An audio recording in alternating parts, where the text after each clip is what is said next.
What would you do if your child was suffering and even a team of experts couldn't help? Now imagine offering $1 million to anyone who could save them. And the only person who stepped forward was the building's janitor. Everyone laughed. Security tried to stop him. But less than 10 minutes later, the richest woman in the city was standing in tears, realizing that the one person everyone overlooked had just taught them the greatest lesson about kindness they would ever learn. Stay with me, because this story proves that sometimes the people who seem the least important are the ones carrying the greatest wisdom. The headquarters of Harrison Global had survived economic crashes, legal battles, and billion-dollar negotiations. Its executives were known for solving impossible problems. But on one ordinary Tuesday morning, the entire 40-story building came to a standstill because of one little boy. Employees stopped walking. Meetings were delayed. Phones kept ringing unanswered, not because of a business emergency, but because a child stood trembling in the center of the marble lobby, overwhelmed by something nobody else could understand. At the edge of the crowd stood Daniel Brooks, the building's quiet janitor. For nearly 9 years, Daniel had cleaned the same floors before sunrise. He wasn't famous. He wasn't wealthy. Most employees couldn't even remember his name. To them, he was simply the man pushing a mop before they arrived each morning. Yet Daniel knew that building better than anyone. He knew which elevator made a strange vibration before reaching the 15th floor. He knew which air conditioner hummed louder on rainy days. He knew which ceiling light buzzed just enough to make the lobby feel slightly uncomfortable. People thought he only cleaned floors. In reality, he noticed everything, because people who spend their lives being invisible often become the best observers. Every morning before clocking in, Daniel followed the same quiet routine. He reached into the inside pocket of his old Navy work jacket. His fingers gently wrapped around a tiny red toy truck. It was scratched. One will barely turn anymore. To everyone else, it looked like a forgotten toy worth almost nothing. To Daniel, it was priceless. His co-worker Luis had once asked why he carried it every day. Daniel had simply smiled. It reminds me to pay attention. Luis never asked again. Some memories are too heavy to explain. That Tuesday began like every other. The marble floors reflected the morning sunlight. Executives hurried through revolving doors carrying expensive briefcases. Receptionists greeted visitors with practiced smiles. Everything followed its usual rhythm, until black luxury SUVs stopped outside the entrance. Out stepped Victoria Harrison, founder and CEO of Harrison Global. Business magazines called her the Iron Woman of finance. Investors admired her discipline. Competitors feared her decisions. Employees rarely saw her smile. She built an empire worth billions by never allowing emotions to interfere with business. Walking beside her was someone few employees had ever seen. Her 10-year-old son, Ethan. Unlike his mother, Ethan disliked crowded places. Loud noises overwhelmed him. Bright lights exhausted him. Unexpected sounds could turn an ordinary morning into an impossible one. Usually, he stayed home with his full-time support specialist. But that morning, everything had gone wrong. The caregiver had become sick. The backup couldn't be reached. Victoria had an important meeting that could affect thousands of employees. She had no other choice, so she brought Ethan with her. She kept telling herself the same sentence during the drive. It'll only be for a little while. She repeated it again inside the elevator. And once more, as the lobby doors opened. Then it happened. The moment Ethan stepped inside, the building hit him all at once. The sharp smell of industrial cleaning products. The echo of dozens of footsteps across polished marble. Conversations bouncing off high ceilings. Phones ringing. Printers humming. Air conditioning vents roaring softly overhead. To everyone else, it was background noise. To Ethan, it felt like hundreds of voices shouting directly into his mind. Daniel noticed it immediately. He saw Ethan's shoulders tense. His hands curled tightly into fists. His breathing changed. Victoria gently reached for her son's shoulder. He flinched. A tiny movement. Most people would have missed it. Daniel didn't. Because real kindness begins by noticing what everyone else overlooks. Victoria calmly guided Ethan toward a bench near the wall. She spoke softly. "It's okay. I'm right here. We'll leave soon." But Ethan wasn't hearing her anymore. His breathing became faster.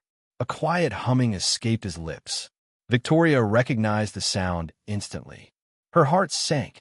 She had heard it before. It meant he was becoming overwhelmed. She signaled her assistant. Within minutes, phone calls were flying across the building. Specialists rushed toward the lobby. Employees slowed their pace. Whispers spread. People stared without understanding what they were witnessing. Some assumed the child was simply throwing a tantrum. Others looked uncomfortable and quickly looked away. Very few understood that Ethan wasn't misbehaving. He was desperately trying to communicate something no one else could hear. The humming became louder, then louder still. Soon it echoed through the entire lobby. Meeting stopped. Security officers cleared space. 3 behavioral specialists arrived carrying bags filled with sensory tools and calming equipment. They spoke gently. They followed every professional technique they had been trained to use. They offer headphones, visual cards, comfort items, breathing exercises. Everything that usually helped failed. Minute after minute, Ethan became more distressed. Victoria stood helplessly nearby. She had spent years building the best support team money could buy. Yet today, nothing was working. Employees gathered quietly around the lobby. No one spoke. Everyone watched. 40 painful minutes passed. The specialists exchanged worried looks. One finally stepped toward Victoria. "We've tried every approach. The safest option now is to give him more time." Time. That single word shattered something inside her. Because every passing minute felt like another minute her son was trapped somewhere she couldn't reach. For the first time in years, Victoria Harrison looked completely powerless. She slowly turned toward the growing crowd. Her voice trembled just enough for everyone to hear. "I'll give." She paused, then finished the sentence that left the entire lobby frozen. "I'll give $1 million to anyone who can help my son." Silence. Absolute silence. Hundreds of eyes looked around the room. No one moved. Not the executives.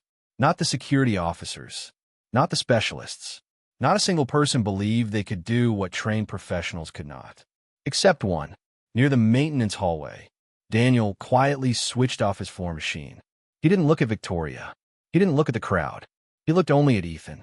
And after watching him for several long seconds, Daniel slipped the tiny red toy truck back into his pocket, took one slow breath, and began walking toward the center of the lobby. Daniel's slow footsteps echoed across the marble floor. Every eye in the lobby followed him. Some employees frowned in confusion.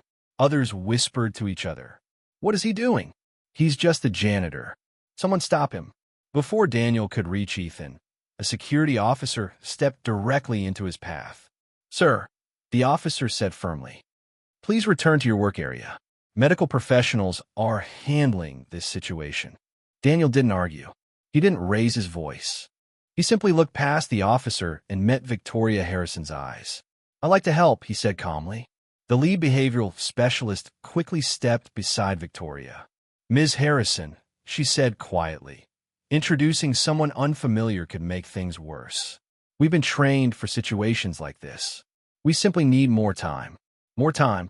Victoria looked at her son. 40 long minutes had already passed. 40 minutes of fear. 40 minutes of helplessness. 40 minutes of watching Ethan sink deeper into a world no one around him could reach. Then she looked back at Daniel. He wasn't nervous. He wasn't excited. He wasn't chasing the $1 million reward. He simply stood there with an unusual calm, as though he'd seen this moment before. Something about his eyes stopped her. There was no arrogance, no desperation, only understanding. After a long silence, Victoria made a decision that surprised everyone. "Let him through." The specialist stared in disbelief. The security officer hesitated. "But ma'am," I said, "let him through." Without another word, the officer stepped aside. Daniel walked into the center of the lobby. Then he did something nobody expected. Instead of walking toward Ethan, he turned toward everyone else. "I need everyone to move back." His voice wasn't loud, but somehow everyone heard it. 5 or 6 steps. No phones. No talking. And please. He looked around the entire crowd. Don't look directly at him. The request confused everyone. Even the specialists exchanged puzzled glances. Daniel turned to Victoria. That includes you. For a brief moment, she hesitated. Every instinct as a mother told her to stay close. But something inside her said to trust this stranger. Slowly, she stepped back. The crowd followed. The lobby became quieter than it had been all morning. Daniel didn't rush. He stood completely still. His eyes slowly traveled across the massive lobby. The marble floor, the glass walls, the elevators, the reception desk, the ceiling. He wasn't looking at Ethan. He was studying the room, searching, listening. Almost a full minute passed. Employees began wondering if he'd made a mistake. Then Daniel's eyes stopped. High above the left side of the lobby, one fluorescent light blinked. Not enough for most people to notice. Just the faintest irregular flicker. On, off, on. A tiny pulse. Barely visible. Easy to ignore. Unless your senses noticed everything. Daniel quietly nodded to himself. He recognized that light immediately. He had reported it nearly 2 weeks earlier. Maintenance had scheduled the repair, but it had never happened. Most people couldn't even see the flicker. Ethan couldn't ignore it. Daniel looked back toward the frightened boy. Ethan wasn't staring randomly. His eyes never left that exact light. His right hand kept tapping against the wall. 4 taps. Pause. 4 taps again. The same rhythm. Again and again. Everyone thought he was making meaningless movements. Daniel knew better. He wasn't making noise. He was sending a message. A message no one had understood. Daniel slowly removed his maintenance gloves. He folded them carefully, placed them beside him. Then, without saying a word, he sat down on the cold marble floor, cross-legged, about 4 feet away from Ethan, not directly in front of him, slightly to one side. He avoided eye contact. He didn't speak. He didn't reach toward the boy. He simply rested his hands on his knees. Then, very gently, he tapped his thumb. 4 taps. Pause. 4 taps again. Exactly the same rhythm. The entire lobby watched in complete silence. Nothing happened. 5 seconds. 10 seconds. 20. Then, Ethan's humming changed. It became softer, only slightly. But Daniel noticed immediately. He continued tapping, never changing the rhythm. The specialists looked at one another. One quietly whispered, "Did you hear that?" Victoria held her breath. For the first time in nearly an hour, something was different. Daniel never looked away from the floor. His thumb continued its quiet rhythm. 4 taps. Pause. 4 taps. Little by little, Ethan's breathing slowed. His shoulders relaxed ever so slightly. His hand stopped hitting the wall so hard. Instead, it began matching Daniel's rhythm. The entire lobby remained frozen. No phones rang. No conversation started. No one dared interrupt. Daniel understood something the experts hadn't seen. Ethan wasn't asking someone to calm him. He was asking someone to understand him. After another minute, Daniel slowly lifted his head. He followed Ethan's gaze upward toward the blinking ceiling light. Now he was certain. That tiny flicker wasn't just bothering Ethan. It had become impossible for him to escape. Every flash felt louder than every voice in the building. Every blink was another wave crashing inside his mind. Daniel felt a familiar ache deep in his chest. A memory he carried every single day. The tiny red toy truck resting inside his pocket suddenly felt heavier than ever. For years, he had hoped never to relive this moment again. But life had placed another frightened child in front of him. Another child desperately trying to say, "Please, someone listen." Daniel slowly reached into his jacket. He wrapped his fingers around the little red truck. He didn't take it out. He simply held it tightly. His eyes filled with emotion. Then, in a voice so gentle that only Ethan could truly hear, he whispered one single word. "Jacob." It wasn't Ethan's name. No one in the lobby understood why Daniel had said it.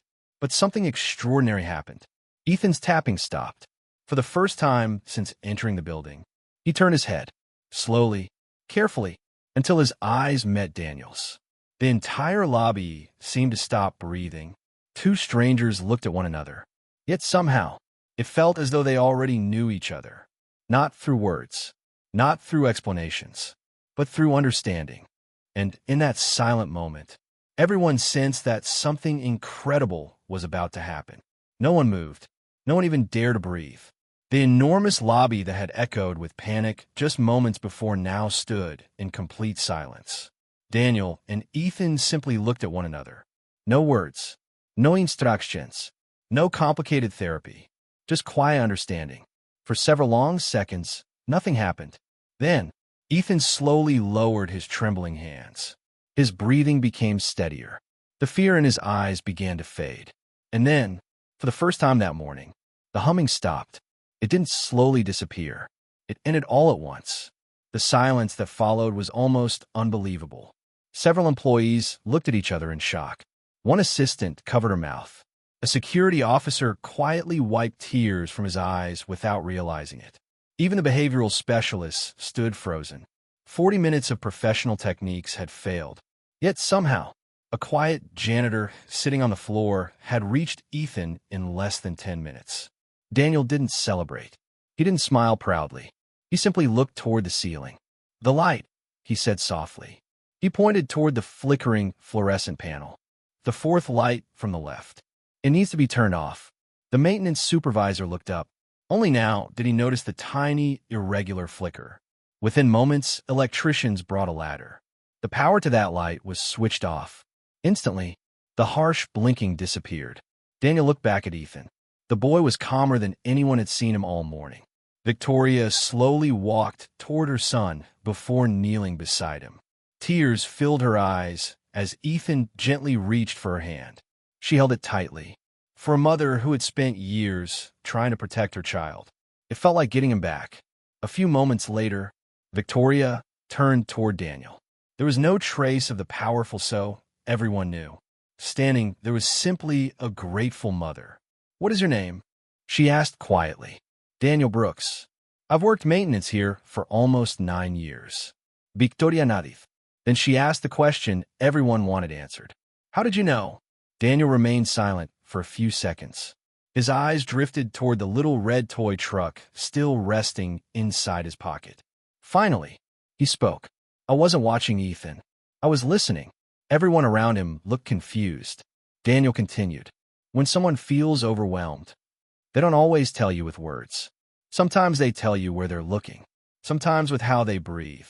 Sometimes with the rhythm of their hands." He wasn't asking anyone to stop the noise. He was asking someone to understand why it hurt. The specialists exchanged silent glances. Daniel looked toward the ceiling. "I reported that light almost 2 weeks ago. It flickered just enough that most people ignored it. But Ethan couldn't. He kept trying to show everyone. No one looked where he was looking." Victoria lowered her head. For the first time, she realized her son had been trying to communicate all along. No one had understood. Not because they didn't care, but because they had been looking at him instead of looking at him. Victoria looked back at Daniel. "But the rhythm, the way you knew exactly what to do. Where did you learn that?" Daniel slowly reached into his jacket. He pulled out the tiny red toy truck. The old paint had faded. One will barely turn anymore. He held it carefully in his hands. "I had a son. His name was Jacob. He couldn't always express himself with words either. So I spent 12 years learning his language." The lobby became completely silent again. Daniel smiled sadly. "People thought I was teaching him. But the truth is, he was teaching me. He taught me that kindness begins with listening. He taught me that every behavior has a reason. He taught me never to assume someone is difficult when they're actually hurting." Daniel looked down at the toy. He passed away 6 years ago. He was 14. A quel accident. The words landed heavily across the room. No one knew what to say. Victoria didn't offer empty sympathy. She simply stood beside him. Some pain deserves silence more than words. A few minutes later, Victoria called her assistant. "Prepare the check." Within minutes, she returned holding a check for $1 million. She handed it toward Daniel. "You saved my son. I gave my word." Daniel accepted the check. He studied it for a long moment. Then, to everyone's surprise, he folded it once and handed it back. "I can't accept it." Victoria looked stunned. "You earned it. Daniel gently shook his head. I didn't help your son because of money. I helped him because once someone helped mine. He looked around the lobby filled with employees. There are thousands of families living this journey. Many feel completely alone. They don't need pity. They don't need to be told their child is broken. They need someone who's already walked the same road. He looked directly at Victoria. If you truly want to reward me, help those families. Build a place where parents can learn from parents. A place where kindness is more important than titles. A place where listening comes before judging. Victoria didn't answer immediately. She simply smiled through tears. Then she extended her hand. We'll build it. Together. Daniel shook her hand. Not as a janitor. Not as a billionaire. But as two people united by kindness. 6 months later, a new community center opened just a few blocks from Harrison Global. Its doors welcomed families completely free of charge. There were no expensive offices, no intimidating waiting rooms. No one was treated like a number. Parents shared experiences. Children laughed together. Volunteers listened. Professionals worked beside families instead of above them. Above the entrance hung a simple sign, the Jacob Brooks Kindness Center. Every visitor asked the same question. Who was Jacob? Daniel always smiled. My greatest teacher. Victoria continued supporting the center long after the headlines disappeared. She often visited with Ethan, not as a CEO, not as a donor, simply as a mother. One afternoon, Ethan walked across the room toward Daniel. Daniel reached into his pocket. He held up the little red toy truck. For the first time, Ethan smiled. A small smile, but a real one. Victoria quietly wiped away a tear, because in that tiny smile, she saw something priceless. Hope. The world tells us that heroes wear expensive suits, hold powerful titles, or stand on famous stages. But real heroes often wear work boots, carry worn-out tools, and quietly change lives without asking for recognition. Never judge someone's worth by the uniform they wear. Sometimes the person everyone overlooks is the one carrying exactly the kindness someone else has been waiting for. If this story touched your heart, remember this. Kindness doesn't begin when we speak. It begins when we truly listen.